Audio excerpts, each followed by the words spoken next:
Honey, I'm home. Back here, sweetie. How was it? Worst weather I've ever seen. You should put some coffee on. It'll warm you up. Hey, handsome. This is gonna be a long night, but these shots are turning out great. I guess you're gonna need that coffee then. I'll go put it on.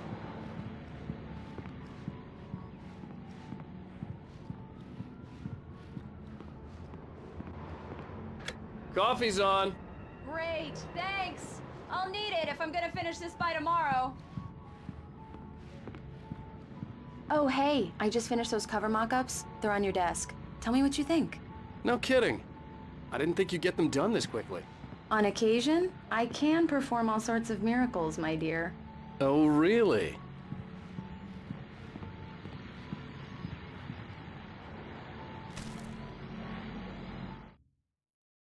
This was a late goodbye. 13 years after I'd gotten my revenge, it had finally caught up with me. It had been a long time to bear the pain. My blood painted the snow red. A gruesome slushy dissolved all the scattered painkillers and leisurely dripped down to the sewer, mingling with the bile of the city, becoming one with it. I can see them now, my wife and my baby. Honey, I'm home.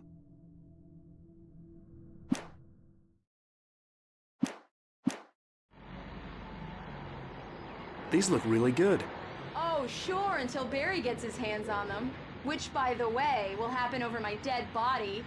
The last time was the last time. Oh, and speaking of Barry, he called. Alan! Alan, please check the fuse box. I'm right here.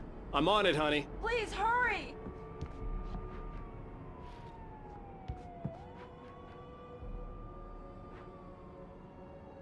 Honey, it's a power outage. I've got the flashlight. Hi, okay. You okay? I'm sorry. It just really spooked me. Don't worry. We'll just break out the candles. I know it's stupid, but it's just... especially when I'm not prepared for it, you know? It gets to me. I love you. Tell me a story, writer. Okay. I used to have these nightmares when I was a kid. The dark really spooked me, too. When it got really bad, my mom gave me this old light switch. She called it the clicker. The clicker, huh? Yeah. If I ever got scared of the dark, I could just flip the switch and a magic light would scare the monsters away. Oh, sure. Here it is. Alan. Maybe it'll help you, too. Yeah, nice story, writer boy. You made that up right now, didn't you? No. Seriously. I love you, even if you are a liar. Thanks for this.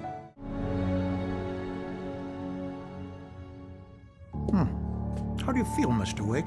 Any nausea, disorientation, anything like that? Mr. Wake, how are you feeling? I'm okay. My head's fine. I had to lie about my headache and memory loss. He'd send me to a hospital for tests. I couldn't leave without Alice. Very well.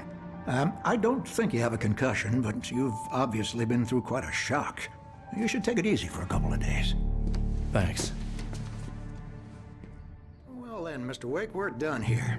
If the pain gets any worse or you experience any other symptoms, you should come see me. I'll let you get on with it then. Sarah, Sheriff Breaker, is waiting for you. She's very good at her job. I'm sure she can locate your wife in no time. Doc Nelson was the image of a small-town doctor. Sheriff Breaker had called him to the station to take a look at the cut in my head.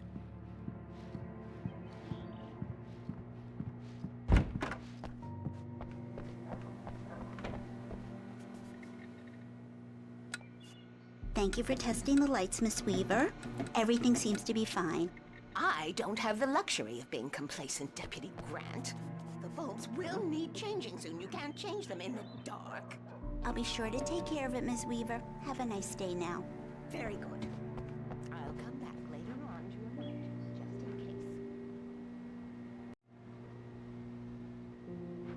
in case. Come in, Mr. Wake. Your phone's on the desk. The battery was dead. It's charged now. Have you started looking for my wife yet?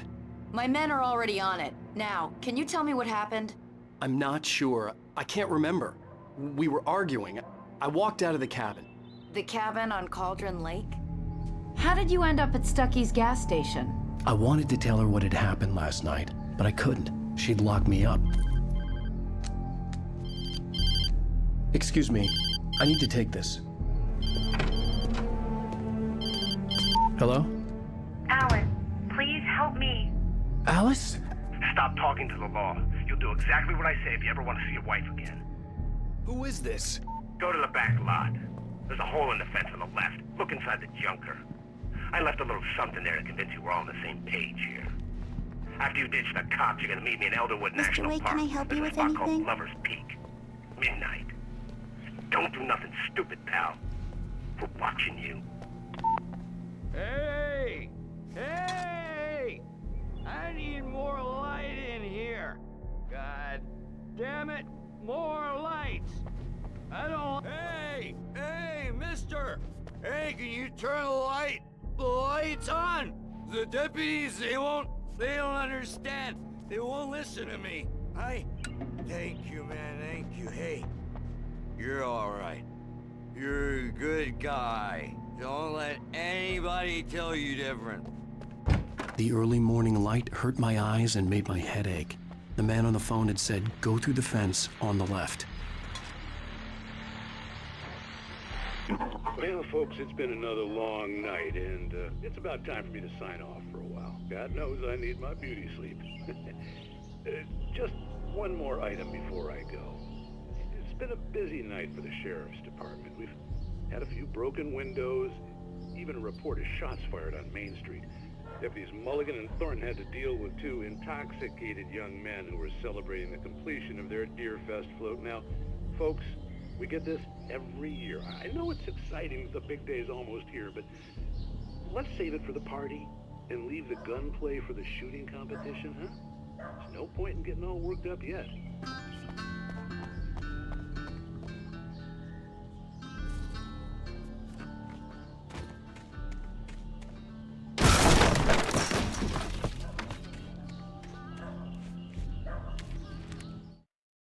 The kidnapper fired his gun one last time, and the shadow vanished into the darkness it had come from. See? Nothing to it, Wake. The thought of Alice in his hands was revolting. We stood on the wooden platform of Lover's Peak, the waterfall on the mountain behind us, the lights of the radio mast blinking red in the heights above. I fought with the urge to take a swing, force myself to speak. Let's cut the act now. Where's my wife?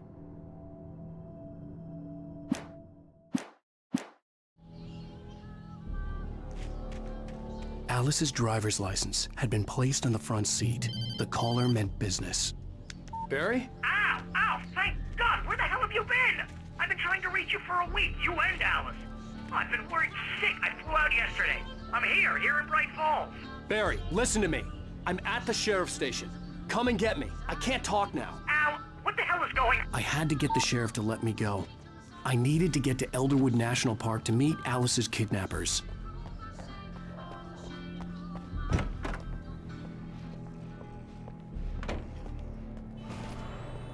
A writer is a light that reveals the world of his story from darkness, shapes it from nothingness. The way a sculptor carves a statue from a block of granite. If I stop, the world I'm making dies. Darkness will reclaim it. It's a long, hard journey into the dark. Alice's life is at stake, but I can't think about that, or I'll lose it. The dread lingers at the edge of perception. I'll push on. Anything is possible here. I'll write the story. I'll save her. Marvelous, Sarah. I just wanted to settle all the damage the Anderson brothers might have inadvertently caused on their recent and regrettable little outing. They are not accountable for their actions, of course. I can assure you that my staff has been reprimanded. Tor and Odin never caused any trouble to anyone. Are you feeling any better, Mr. Wake? I'd like to leave. Am I free to go? Well, we still need to talk about... Am I under arrest? No, of course not. but I need to know where you'll be staying so I can get in touch with you. I'd avoid the motel. The Majestic is known for its roaches. The cabins at Elderwood are pretty nice, though. That sounds perfect. I'm Dr. Emil Hartman. I'd like to invite you to stay at Cauldron Lake Lodge. Did you talk to my wife? I had the pleasure of discussing your situation with her on several occasions. Did you set something up with her? I invited her here. My clinic is a place where... Oh! Hey! Oh, my! Take it easy. Hey, nobody move! Get your hands off of my client! Who are you? I'm Barry Wheeler, his agent. If you have business with Mr. Wake, you talk to me.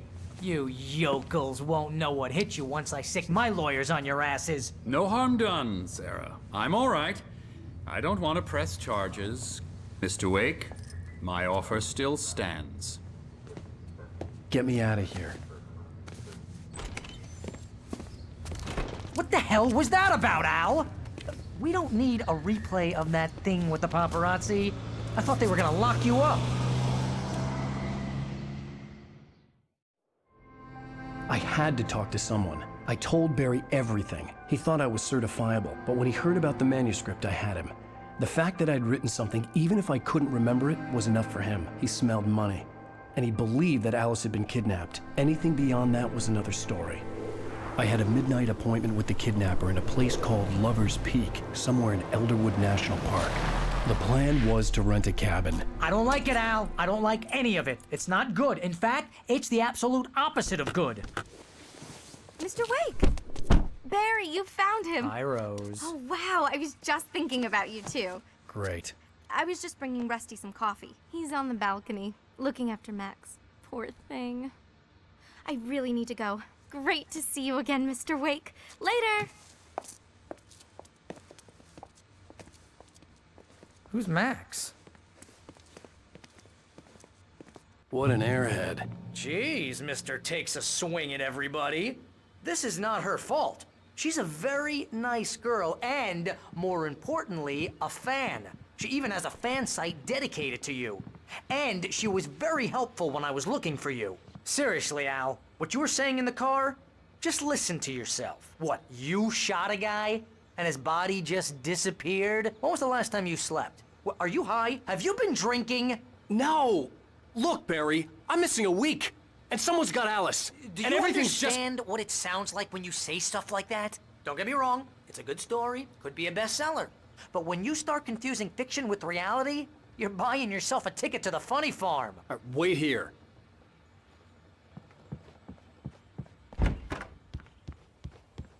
Easy there, boy. I'm almost done. Hey, Rusty, right? You rent cabins. Oh, Mr. Wake. I'd shake your hand, but mine are kind of full here. Actually, I'm sorry about this. Would you mind grabbing the registration form from the desk? It's just across from Bucktooth Charlie. Okay, sure. What happened? Seriously, Al, you can't just go and meet a kidnapper. Those situations always end up in disaster. You gotta talk to the cops. She's my wife, and it's my call. Can we talk about this later? No. This whole thing... Listen, you hit your head. I mean, geez, Al, come on. You gotta understand how crazy all this sounds. If you're trying to pull a joke on me, freak me out, it's working. Ha ha, let's have a laugh on Barry. Well, you had me going there real funny, Al. You can quit it now.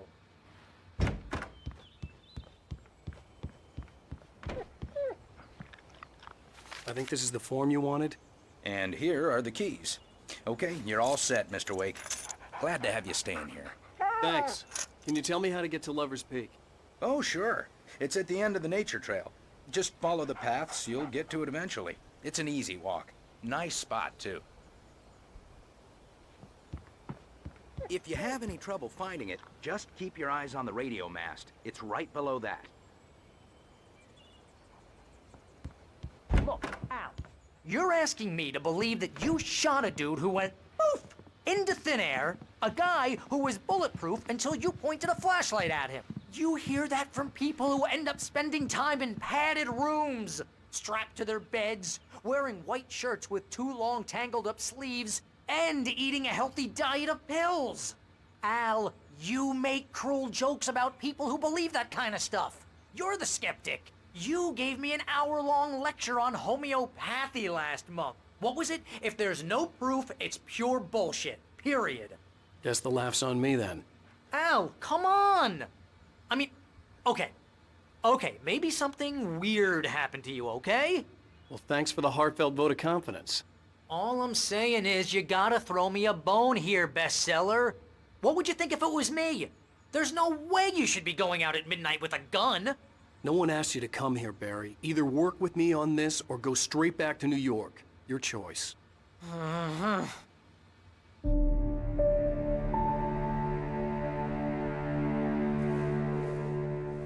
That's just crazy talk, Al. Al? Al? We should go to the sheriff or call the FBI. Damn it, Barry, they'll kill her! This is not a goddamn debate, Barry. I'm going to Lover's Peak. He said to come alone. Okay then. I understand. You're my best friend and I'm worried that you're not right in the head.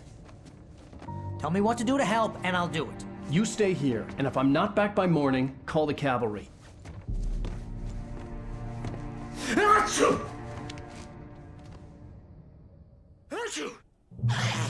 Just be careful with the natives, Al. These yokels are dangerous. Everybody hates a tourist, or it'll be Deliverance all over again. Bless you. Oh, this place is trying to kill me. I'll bet there's mold in here, spores, poison ivy, God knows what. This is so not worth a 15% commission.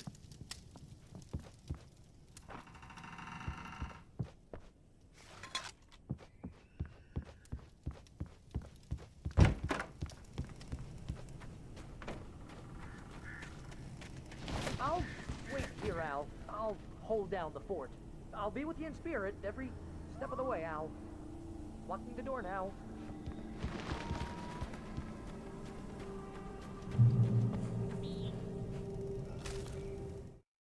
Barry had never gotten along with Alice, but he knew Alan loved her with an almost frightening intensity.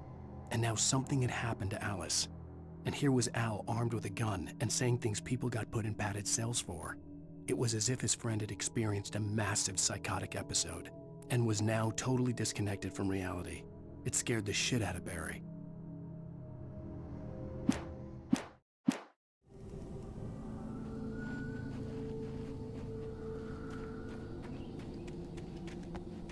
I knew I should have gone to the cops.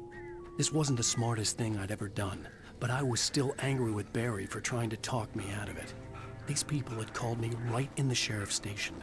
The cops wouldn't scare them, and they had Alice.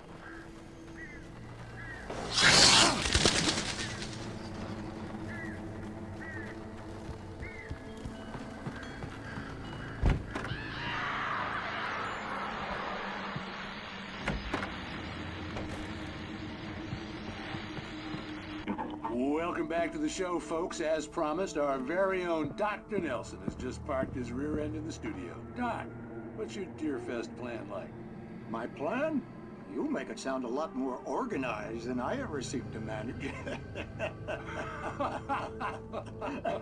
Oh. No plan, really. In the atmosphere. I'm getting a little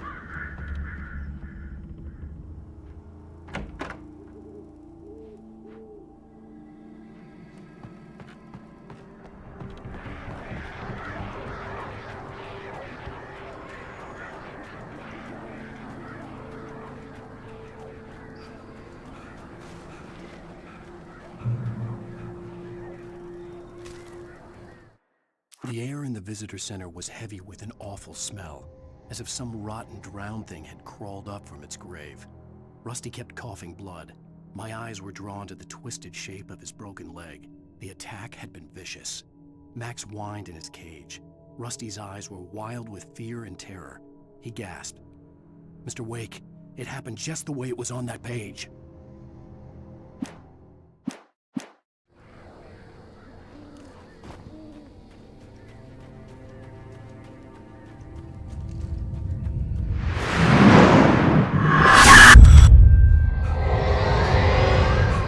The vision left me weak. This was no head injury.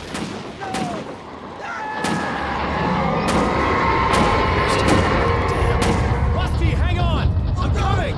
Please, help me!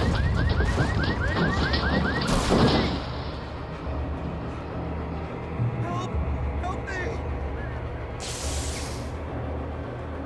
Can you hear me? Anyone? Hello? Please, help! Back here. Mr. Wake? Oh, hell. It happened just the way it was on that page. I found. Came true. It knew. So dark. It'll come back for me. You must. The lights. In the office. I have the key. Okay, Rusty. Hang on. I'll be right back. Whatever did this couldn't be far. Rusty had found a page from the manuscript. It would help me understand what had happened.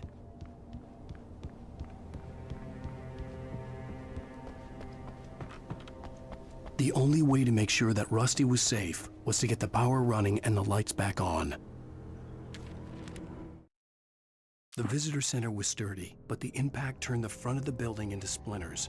Rusty was thrown across the lobby like a rag doll and hit the far wall hard.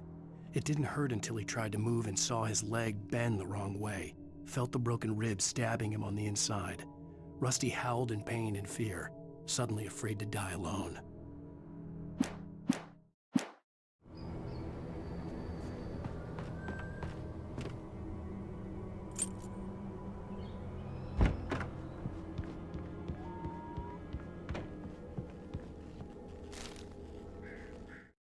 At the last instant, I changed direction and threw myself down. The axe splintered the trunk of a tree. I stumbled into the pool of bright light. My lungs burned. I was too exhausted to move. I tensed as I waited for the killing blow, but it never came. I raised my head. Nothing moved in the darkness beyond. For the moment, bathed in the cold light, I was safe.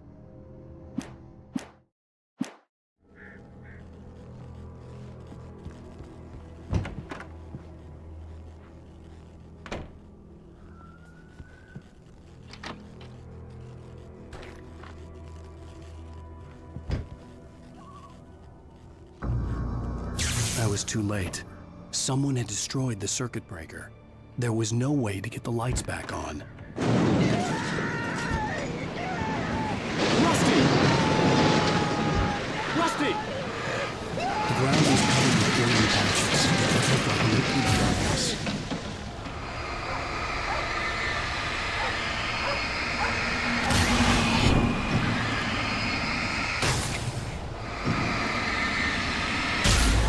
Hunters need hunting licenses.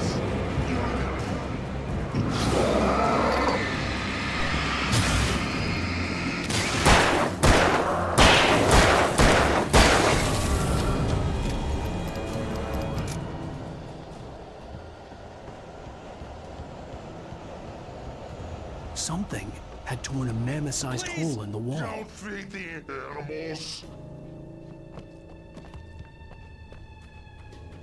Fishing! Who urges a park? Fishing. License, obey! The park ranger's instructions. At all times. Rusty? Rusty, no! Never! Yards. Two bears and wolves! Never approach any other closer than 25 yards. pets must be leashed. At all times. Never leave your pet unattended.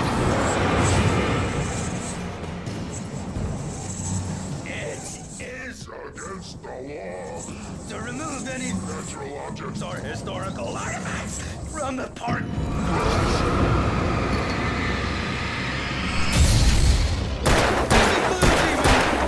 Too late.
Forget about it, Barry. It's just me going crazy.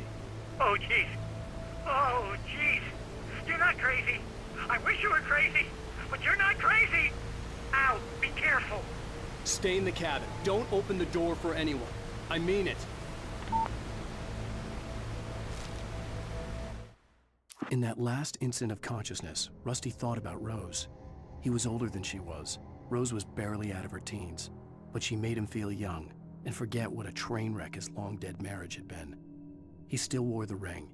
He'd been waiting for her to tell him to take it off. Now she never would.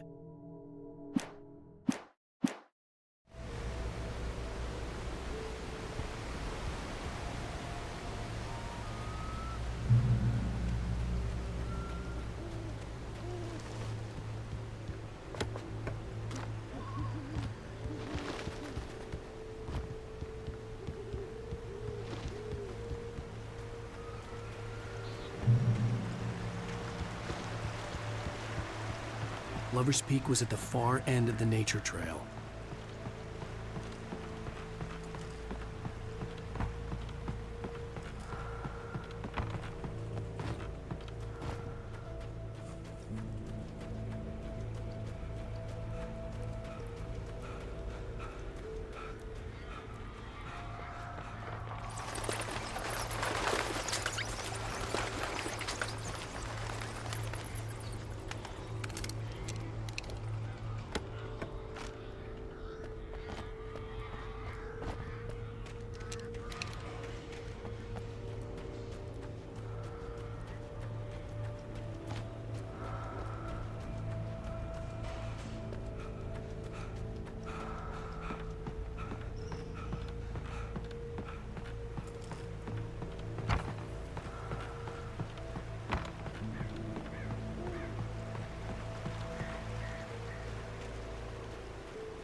I turned the corner, afraid of what the flashlight's beam might reveal. Suddenly, a roughly painted symbol of a torch glowed in the light. Behind it, hidden by a rock, sat a battered metal trunk. It was here for a reason, packed with supplies, batteries, flares, ammo, things you need to make it through the darkness of the night. Something left behind by someone who knew what I knew, and more.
Agent Nightingale didn't want to be in Bright Falls. These little communities revolted him, and he didn't like the trees or the coffee. He now knew that impossible horrors lurked behind the storefronts and smiles. He desperately wanted to turn the car around and just drive until he passed out or ran out of road and booze. But he had a job to do. He had a rider to catch, at any cost.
We gotta get moving. More of them coming.